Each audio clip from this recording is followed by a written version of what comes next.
Assalamualaikum warahmatullahi wabarakatuh. Jumpa lagi dengan saya di channel Hendra Andra. Pada kesempatan sekarang saya akan menyampaikan materi tentang sejarah Indonesia, yaitu perkembangan manusia di zaman masa pra-aksara, yaitu bercocok tanam, terus juga masa berburu, masa perundagian, atau masa berburu, bercocok tanam, dan perundagian. Kita mulai saja dan simak sampai selesai dengan membaca basmalah. Bismillahirrahmanirrahim.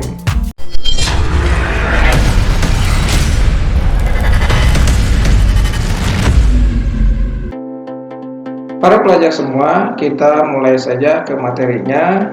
Untuk belajar sejarah Indonesia, ini materinya perkembangan kehidupan masyarakat pra-aksara. Mungkin para pelajar semua, para sahabat semua sudah mengetahui materi-materi tersebut, tapi pada kesempatan ini insya Allah saya akan menyampaikan atau menjelaskan sedikit banyak tentang perkembangan masyarakat pra-aksara, masyarakat kehidupan pra-aksara. Kita mulai saja.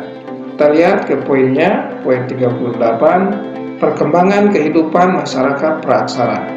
Masyarakat pra-aksara itu manusia di zaman pra-aksara, di mana manusia belum mengenal tulisan dan kehidupannya masih mengandalkan pada alam. Mereka dalam kehidupannya tiap tempat dia cari untuk mencari kehidupan dan mencari makan. Oke, ini materinya. Yang pertama ada masa berburu dan mengumpulkan makanan. Jadi mereka itu mengumpulkan makanan, berburu, dan mencari tempat yang baru. Yang kedua, materinya bercocok tanam dan berternak. Nah, pada saat ini pada waktu itu mereka bercocok tanam dari perkembangan asalnya berburu dan bisa memanfaatkan lahan yang mereka diam. Yang ketiga, ada masa perundagian atau masa zaman logam. Oke, para pelajar semua, kita simak dan ikuti sampai selesai. Kita mulai saja. Yang pertama, masa berburu dan mengumpulkan makanan. Oke. Ya. Kita lihat masa berburu dan mengumpulkan makanan. Masa berburu dan mengumpulkan makanan, manusia pada saat itu kehidupannya hanya mengandalkan alam dan juga berburu di alam liar. Nah, ini masa berburu ini, mengumpulkan makanan ini merupakan tahap awal kehidupan manusia di masa ini. Nah, manusia ini menghabiskan waktunya, hidupnya dengan berburu mengumpulkan makanan. Kita lihat, manusia purba hidup secara berkelompok-kelompok. Di dalam kehidupannya mereka relatif berkelompok dengan jumlahnya sekitar 10 orang sampai 15 orang, dia berkelompok-kelompok. Nah, mereka hidupnya secara berpindah-pindah atau yang sering disebut dengan nomaden, tidak mempunyai tempat tinggal, dia terus berpindah dan berpindah. Maksudnya apa? Tujuannya apa? Dia berpindah-pindah ketika dalam satu wilayah yang dia singgahi sumber daya alamnya atau makanannya sudah habis, dia tinggalkan kembali dan mencari tempat yang lain. Dan tinggalnya juga mereka berada di gua-gua atau gua bekarang dan sekitar sungai, danau, atau pantai. Nah, para pelajar semua, yang kedua, di masa ini, masa berburu ini, sebagian besar hasil kebudayaan peninggalan berburu dan mengumpulkan makanannya berupa alat-alat yang terbuat dari batu, alat-alatnya. Ini yang sangat sederhana, masih sederhana. Mereka berburu, apa saja yang mereka burunya, seperti berburu gajah, berburu rusa, dan lain sebagainya. Beberapa peralatan yang mereka gunakan, yaitu satu, ada kapak perimbas. Kita lihat ini di ilustrasi gambarnya, mereka menggunakan kapak genggam atau perimbas. Ini ada kapak genggam, ada kapak penetak, kapak alat serpi itu yang disebut dengan plekes. Para pelajar semua, plekes ini alat serpi atau batu-batu kecil yang dipecah-pecahkan kecil. Tujuannya untuk menyayat kulit-kulit gitu ya, untuk benda-benda kecil, diserpih gitu ya, dikecil-kecil kan. Ini sangat tajam. Kalau di zaman sekarang modern ini itu seperti alat yang kecil itu silet. Nah, ini alat-alatnya, flekas, ada kapak genggam, mereka berburu makanan, dan juga mereka terus mencari barang-barang untuk memenuhi kebutuhan hidupnya di satu tempat itu. Jadi masa berburu ini mereka hidupnya nomaden dan berpindah-pindah terus mengumpulkan makanan. Siapa yang menjadi tugas untuk berburu, yaitu para laki-laki bertugas untuk berburu. Kalau para perempuannya, mereka itu menunggu makanan atau mengumpulkan makanan. Dan mungkin nanti perkembangannya kegiatan untuk para perempuan itu memasak sampai sekarang. Oke, yang berikutnya kita masuk ke masa bercocok tanam. Nah, perkembangan demi perkembangan, inovasi perkembangan daya berpikir manusia pada saat itu, manusia purba mulai berpikir dan bagaimana caranya untuk mengembangkan lahan yang ada di daerah yang dia singgahi. Nah, masa bercocok tanam, masa manusia purba mulai inovasi dan menggunakan akalnya bagaimana caranya bisa bertahan hidup di masa bercocok tanam ini dan berternak. Oke, kita lihat pada masa ini manusia sudah menetap. Nah, sudah menetap dan juga berada di satu wilayah. Dia memanfaatkan lokasi atau wilayah untuk terus bisa bertahan hidup. Nah, memenuhi kebutuhan hidupnya dari hasil bercocok tanam. Nah, pola kehidupan bercocok tanam ini menunjukkan manusia pada masa ini sudah dapat menguasai lingkungan alam. Artinya mereka sudah berpikir, sudah mulai mengembangkan lahan supaya bisa bertahan hidup. Nah, mereka juga beternak. Nah, mereka juga melakukan beternak yang diperkirakan ini telah muncul sistem masyarakat yang dipimpin oleh kepala suku.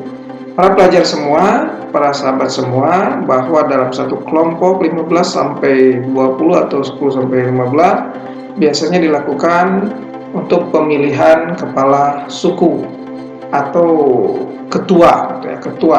Nah, pemilihan kepala suku ini disebut dengan primus inter pares, yaitu orang yang paling utama atau paling berpengaruh dijadikan satu pimpinan dalam satu kelompoknya di masa bercocok tanam. Apa saja yang mereka lakukan bercocok tanam itu seperti menanam padi, singkong, jagung, dan juga mungkin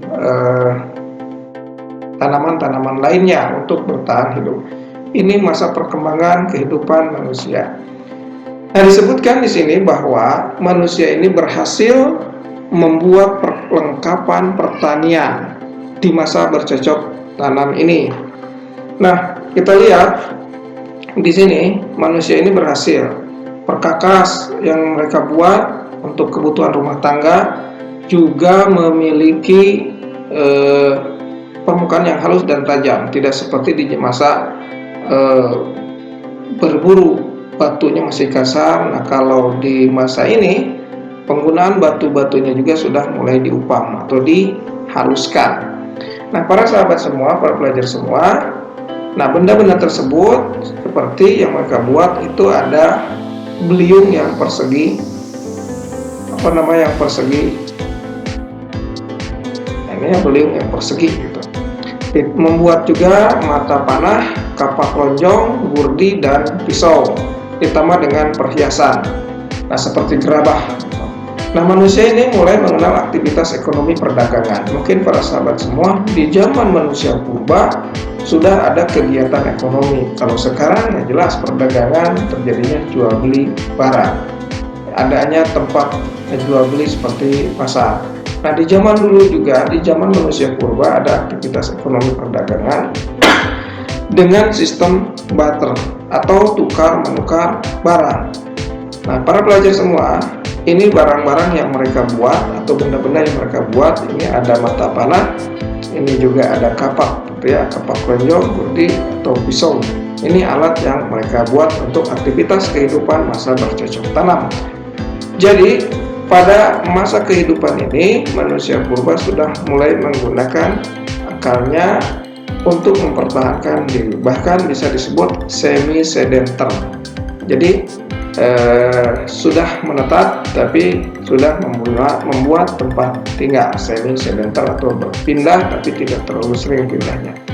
Oke, kita lanjutkan ke materi berikutnya. Para pelajar semua mudah-mudahan bisa dipahami. Kalau mau ada pertanyaan atau komentar, silakan di kolom komentar. Jangan lupa like, comment, subscribe, juga klik loncengnya supaya mendapatkan video-video terbaru dari channel Anda ini, Belajar Online.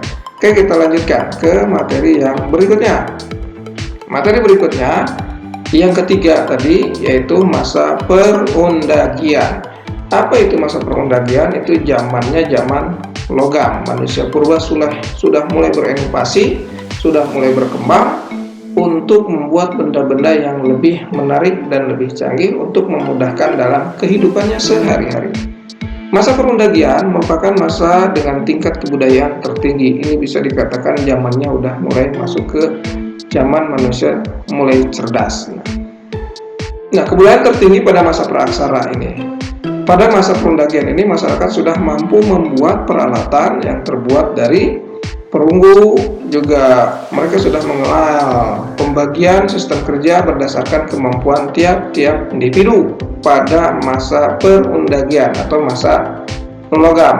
Kita lihat masyarakatnya sudah mulai membentuk kelompok-kelompok besar dengan penguasaan sebuah wilayah. Kelompok masyarakat juga ini dipimpin oleh seorang kepala suku yang terpandang dengan gelar dato atau datu. Kalau sekarang mungkin menjadi kepala dusun atau kepala desa.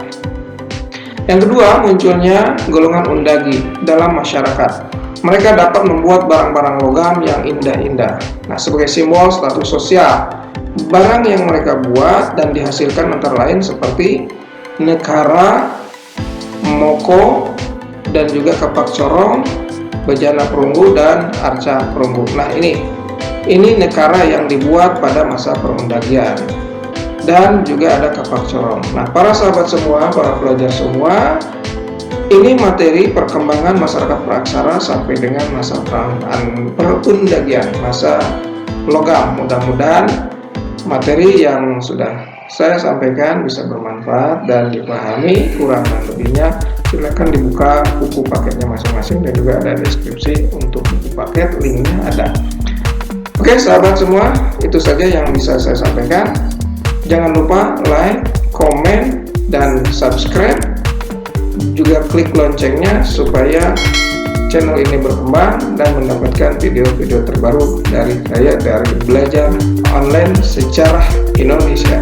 Sekian, Assalamualaikum warahmatullahi